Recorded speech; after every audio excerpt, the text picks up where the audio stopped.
देखिए, एक के पास है राज्य का प्रशासन तो दूसरा देखता है कानून का अनुशासन।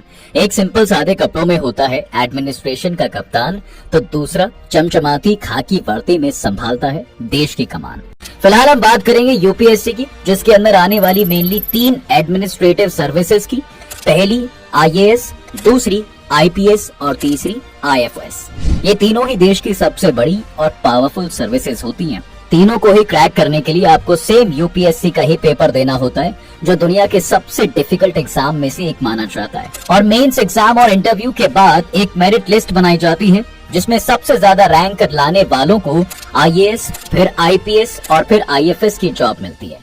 लेकिन एस्पिरेंट्स की पहली पसंद अधिकतर आईएएस बनने की होती है। तो चलिए अब एक एक करके आपको इनके फंडामेंटल बेसिस पर डिफरेंस करके बताते हैं। इसमें इनके कई एस्पेक्ट्स को ध्यान में रखा जाता है, जैसे कि training, controlling authority, appointed by, roles, ranks, salary, area wise officers, departments that they serve, dress code जैसे कई बेसिस पर हम इनमें अंतर देख सकते हैं। पर उससे पहले आपको ये जान लेना भी जरूरी हो जाता है कि इन दोनों का क्या मतलब होता है।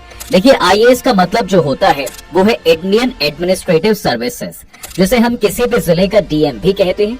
और आईपीएस का मतलब होता है इंडियन पुलिस सर्विसेज, जैसे हम किसी भी जिले की पब्लिक में लॉ एंड ऑर्डर के लिए जिम्मेदार मानते हैं।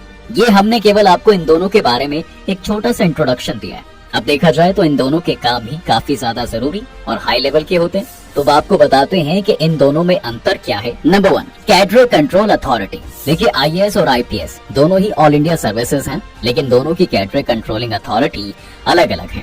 आईएएस की cadre controlling authority ministry of personnel, public grievances और पेंशन के अंदर आती है, जो कि सीधे प्राइम मिनिस्टर के अंडर आती है। पर आईपीएस की cadre controlling authority home ministry के अंदर आती है, जो कि सीधे होम मिनिस्टर के अंडर होती है। Number 2, training. केवल यूपीएससी पेपर निकाल लेने से किसी की भी पोस्टिंग नहीं होती।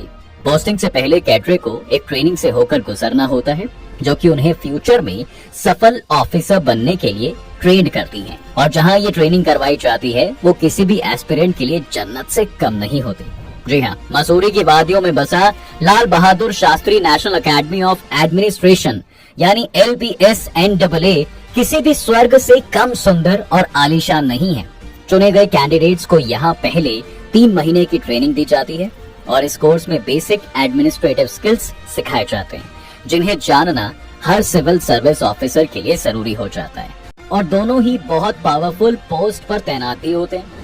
लेकिन आईएएस एक डीएम के रूप में काफी ज्यादा पावरफुल होता है। उसकी जिम्मेदारियों में एक रीजन, डिस्ट्रिक्ट, डिपार्टमेंट का एडमिनिस्ट्रेशन शामिल होता है। उन्हें अपने रिलेटेड फील्ड्स के विकास के लिए प्रपोजल बनाने की जरूरत होती है। आईएएस और आईपीएस की पावर के बारे में नॉलेज हो गई होगी। तो अगर आप में से कोई आईएएस या फिर आईपीएस बनने की तैयारी कर रहा है या करना चाहता है, तो आप इन दोनों में से क्या बनना चाहेंगे, हमें कमेंट बॉक्स में जरूर बताइएगा। फिलहाल आज के लिए बस इतना ही। मिलते हैं अगले वीडियो में। जाने से पहले आप इस वीडियो को लाइक, कमेंट और शेयर जरूर कर